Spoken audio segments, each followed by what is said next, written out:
Welcome back to Just Chattin', and this is the series of videos we do on Thursday and Sunday evenings just for our own amusement. So let's get started with yellow for Catherine. And I think I'm going to have to switch over to yellow t-shirts or something because it's 84 degrees here right now. That's 28 or 29 degrees Celsius, as far as I can tell. And I can't do those calculations quickly in my head, so forgive me if I'm a bit off. But yes, it's actually getting quite warm here now. So the scarves are just getting a little heavy. So we're going to have to switch to something different to come up with our yellow. The cat is across the room sleeping, as usual. But for all you Audie fans, I need you to know he's been a very bad boy lately. He's been resetting my bathroom clock. Now, it took me a long time to figure out what was happening because I have a clock in the bathroom. It's on the side of the wall next to the bathroom counter, next to the sink. And when Audie wants a drink, he hops up on the countertop and screams at me until I come in and turn the faucet on for him. Then when he gets his drink, he slinks down into the sink, sticks his tail straight up in the air, and wags it, presumably in appreciation. But I'll tell you, I think it's really that sort of smug satisfaction a cat gets out of having their owner do what they want. And he's been readjusting the time on the clock. So I'll walk into the bathroom, there's the clock, and it's like, it's 8:30 already? No, wait, it's 6:45. The cat's just been playing with the clock. So I have no idea how I'm going to cope with this. I really can't without changing the clock because it's one of those clocks with no glass over the front. So a cattail can get right in there and make all the adjustments it wants. I don't know. The real key is if I can persuade him not to do that. And I have never been able to persuade this cat to do anything. So I think it's a hopeless cause. But yeah, just wanted you to know how bad this bad boy is. All right, when we come back, we will get started.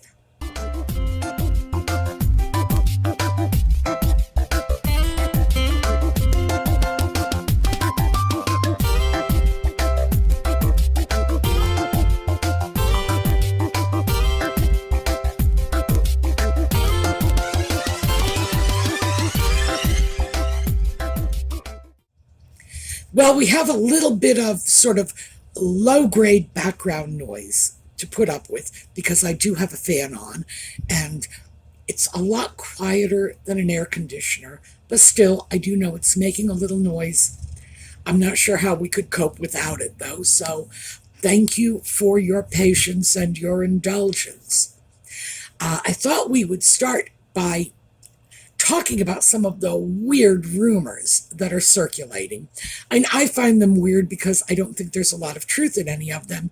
And I'm also surprised by the strange stuff that's being kicked up, sort of, like just going out in the street and kicking up some dust. And then eventually we will make it to our main topic of this video.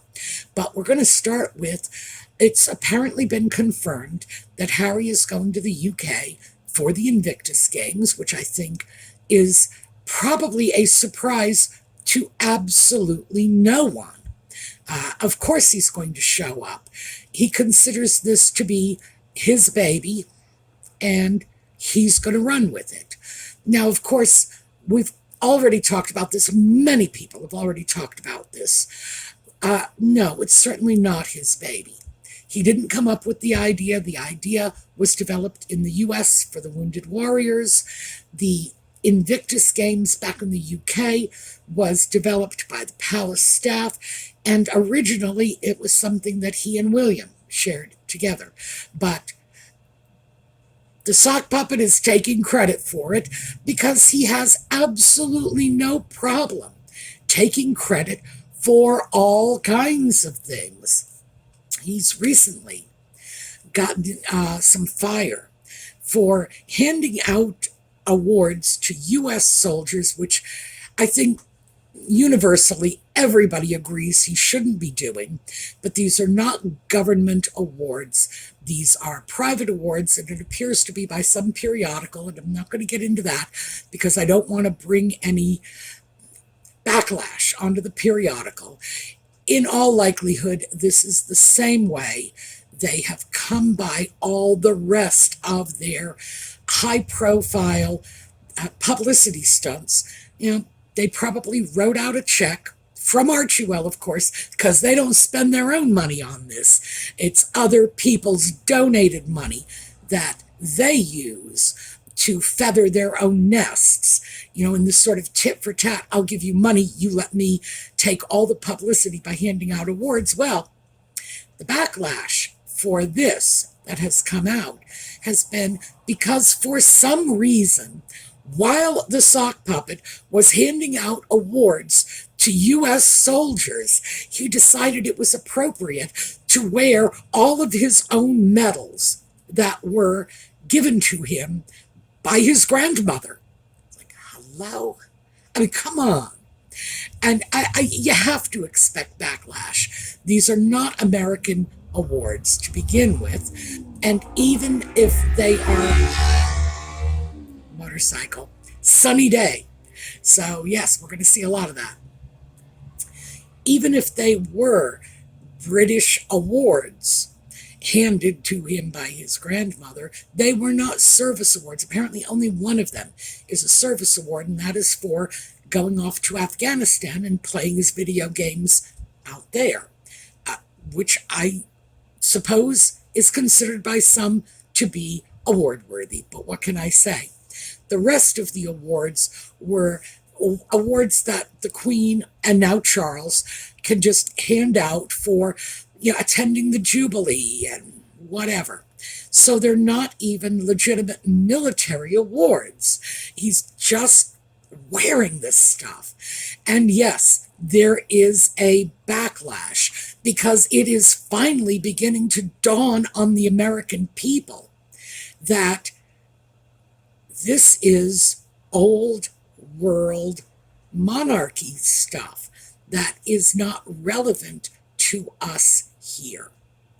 Now, when Nutmeg and the Sock Puppet first came to the U.S., there was a certain amount of that glitz and glamour British royalty, ooh la la, which works both ways, by the way. They say that royalty is equally impressed by the glitz and glamour of Hollywood stars, so I guess, let them all go have lunch together. Who really cares? But there was a certain amount of prestige that came along with it. And now that prestige seems to be backfiring. Now people are saying, okay, what does this have to do with our servicemen and women? Legitimate question, because we do not give our military personnel awards for showing up to, I don't know, the presidential inauguration, the opening of the Senate, whatever, somebody's grandma's birthday. We don't do that. So it's weird to us. And we are starting to get a little offended that the sock puppet is somehow attempting to conflate this with legitimate medals awarded for legitimate military service. I just found that remarkably interesting. So he's going to show up for the Invictus Games. He's wearing out his welcome here. But the royal commentators, of course, are out in force speculating that when he goes home for the Invictus Games, he will be meeting with King Charles. By the way, I think that is probably correct. I do think that Charles will meet with him. Charles is his father. Charles loves him. He will. Will he meet with him alone? Oh, I don't think that's a possibility, not if Camilla has anything to say about it. And I think we all know Camilla is going to have plenty to say about it. So, is it going to be quiet tea, just Harry and his dad? No. I don't think so. There's also been speculation that he will be meeting with William and that Charles will attempt to broker a peace between them. Oh, wow. Wow. I really don't see that happening. I think that's in the range of wishful thinking. That's not even legitimate speculation anymore. That is just, gee, I wonder if the moon really is made of green cheese. Yeah, right out there. I very much doubt William will see him, especially given the fact that Catherine is still sequestered in the semi-retirement situation she's in until she's recovered. So, do I think that's at all likely? No. Because remember, the sock puppet has been very, very unkind to Catherine and Camilla in his public statements, which is to say, his bizarre autobiography. No, neither Catherine nor Camilla came out of this with their reputations intact. He has actively attempted to shred them. Now, fortunately, I think the vast majority of the people out there are clever enough to understand this is just a cranky little brat who didn't get his own way, didn't get what he wanted, and is lashing out. I think that is probably the way most people are viewing it. But there's always going to be a certain percentage out there who's going to buy into this craziness. Oh, and by the way, it doesn't have to be those diehard maniac Sussex Squad people. There's a certain percentage of ordinary people on the street who just are not interested in the situation, don't have time to do any real research, or just happen to catch a snatch of something maybe on the entertainment section of a news program, because that's the only place the sock puppet and nutmeg show up these days. And they believe whatever it is they've heard, even if what they've heard is not accurate. So, yeah, you can't just blow off the sock puppet's vilification of Catherine and Camilla and say, oh, well, no reasonable person would ever believe that. Well, yeah, some reasonable people will. But it's only because it's been presented to them in a reasonable way. And you can, in fact, present the utterly unreasonable in a perfectly reasonable way. So, sure, there may be people out there who will be influenced by the sock puppet's cranky whimperings, and I don't think it's going to fly within the family. I don't think Camilla is going to be okay with this. I don't think Catherine is going to be okay with this. I don't think that the sock puppet is going to get anything resembling a warm reception from his brother. I very much doubt they will even meet. And even if they do, I can only imagine it being very, very structured and very, very formal. And is Charles willing to alienate his firstborn, the one who is standing beside him, picking up the slack, doing the work, and in line to inherit the throne, the future of the monarchy? Is he going to alienate that son to placate a temperamental second son who, well, I was going to say is utterly worthless, but that seems very harsh, but I'm going to go back and say it anyway. Utterly worthless. The sock puppet has no value to anybody at all, except, of course, for Nutmeg, and that's because he brought the title and the prestige and the celebrity she's always craved to the marriage. So, that's my take on it. Next up, in terms of weird stories, is the idea, and this has been put forward by one of the so-called royal experts, who knows what their expertise is, But this particular royal expert has said that he believes that Nutmeg and the sock puppet are continually putting out these announcements of their new projects. Look at all the stuff we have ahead for you. Look at everything that's going to be in my little online cooking shop. We're going to do this, we're going to do that. The revision of the Archie Types podcast that's going over to Lemonada has apparently been kicked forward a year. Who knows why? There's been speculation that Nutmeg has just kicked Lemonada to the side because she has stuff going on with Netflix, so she doesn't need Lemonada, which is second rate. But it's entirely possible that Lemonada are the people putting the brakes on this because they've gotten wise and figured out that she is not very bankable. But this royal correspondent is saying they're doing this. They're throwing out all these future plans in order to distract from the fact that they've got nothing going on.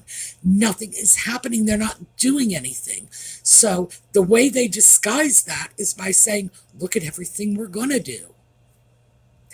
I don't know. I think there's probably some truth in this because they do have a history of throwing spaghetti against the wall in the hopes that it sticks. And by the way, that came from Here Comes Honey Boo Boo.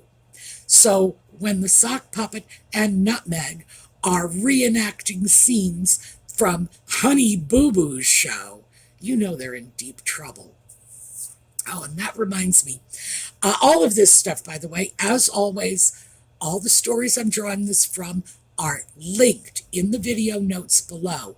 But there is one, and I think it's down at the bottom of my list, from Daniela Ellis Elmer. You'll find it. It's down at the bottom, and it's from an Australian news outlet. Be sure to take a good look at that. More motorcycles. Be sure to take a good look at that one in particular because it's really quite funny. She's savage, and she goes after them.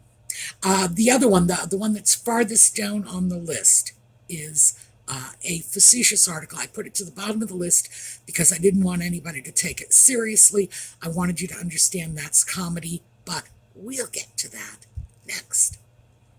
So now we come to our sort of featured story, I guess, and that is that the Markling is at long last coming home to roost. The people that Nutmeg has ditched and tossed by the wayside are actually starting to come back with a bit of a vengeance to get a little of their own.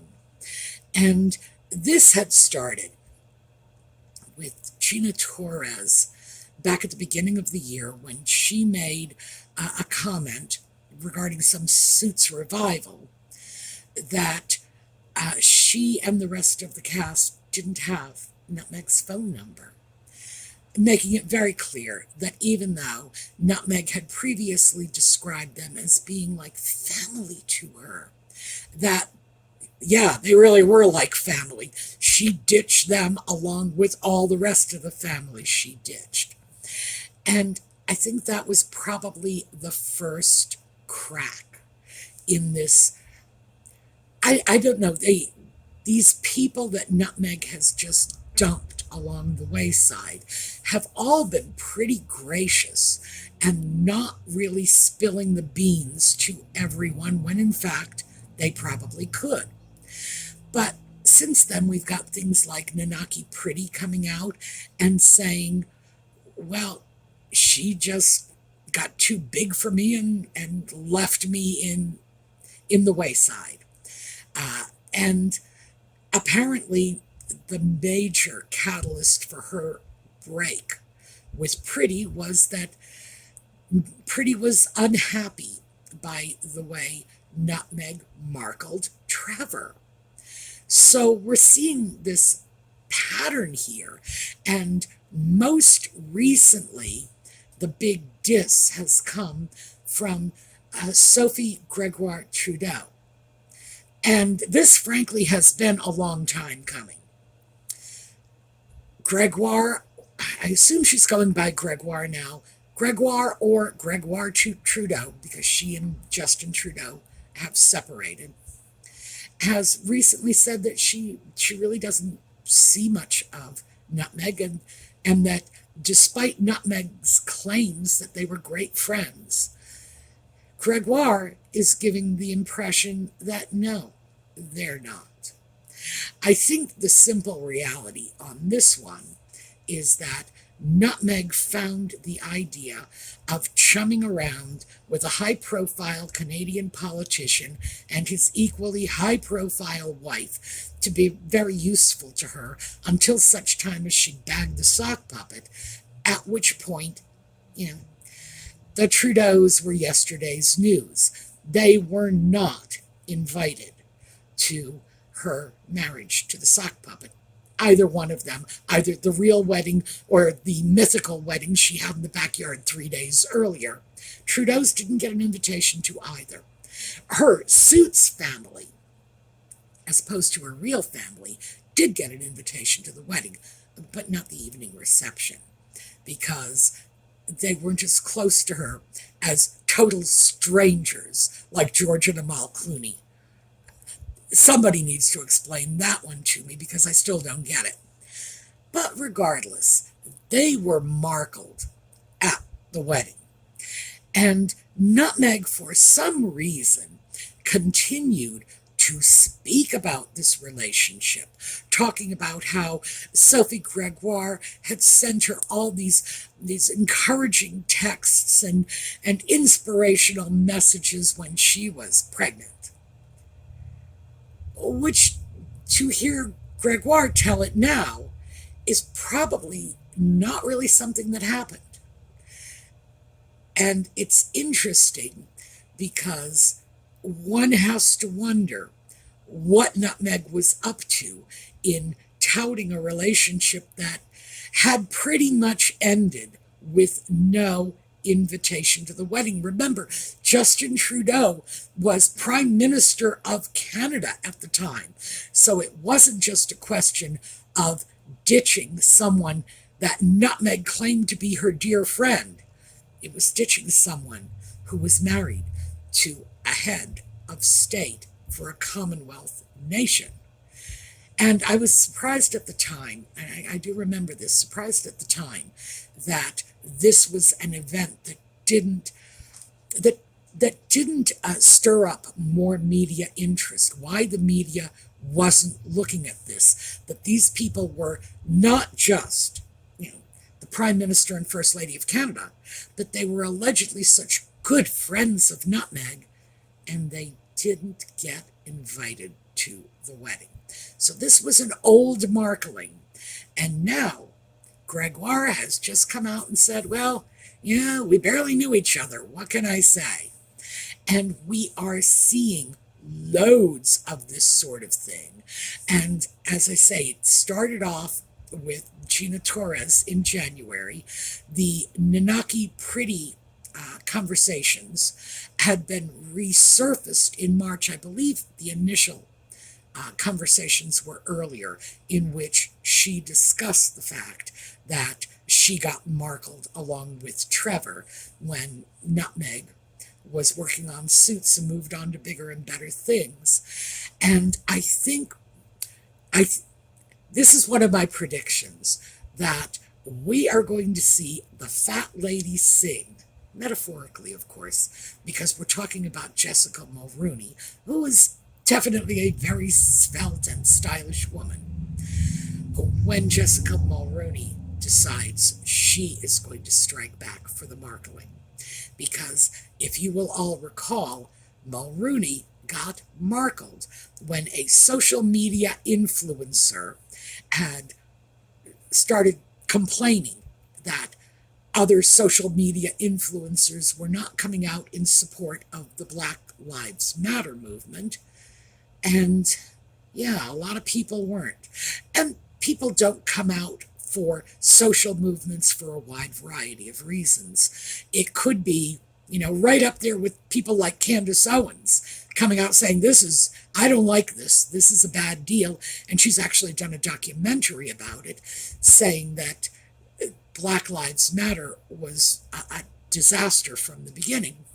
Or because it's not something that touches their lives personally, or because they have other causes, or in the case of something that might be construed as racially charged, it could very well be because the social influencer in question feels that it might be considered exploitative of them to get involved in something just because it's front page news. Of course, Sasha Exeter basically did this whole thing for the clicks, because this is what social media influencers do.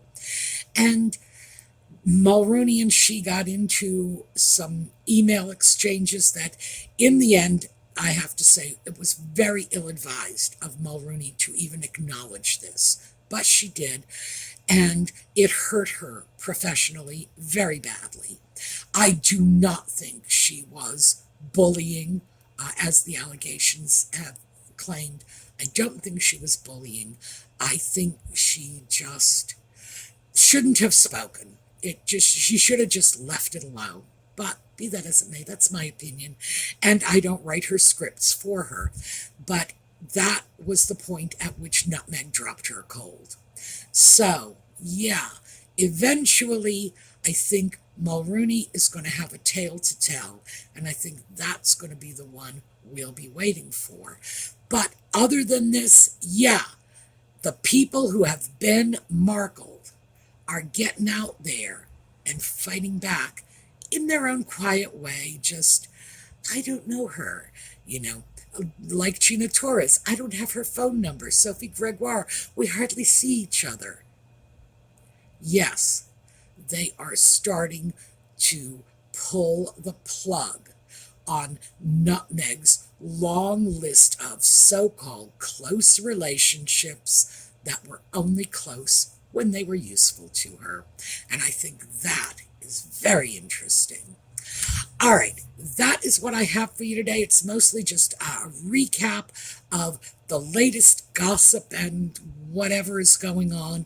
But I will tell you that other than the fact that Nutmeg's former associates are starting to trickle out and talk, other than that, I don't think there's anything newsworthy here. Most of it is nothing more than Montecito business as usual. All right, that is what I have for you today. We are going to take a look at a slideshow on the way out. I will see you all next time, and meanwhile, have a terrific day.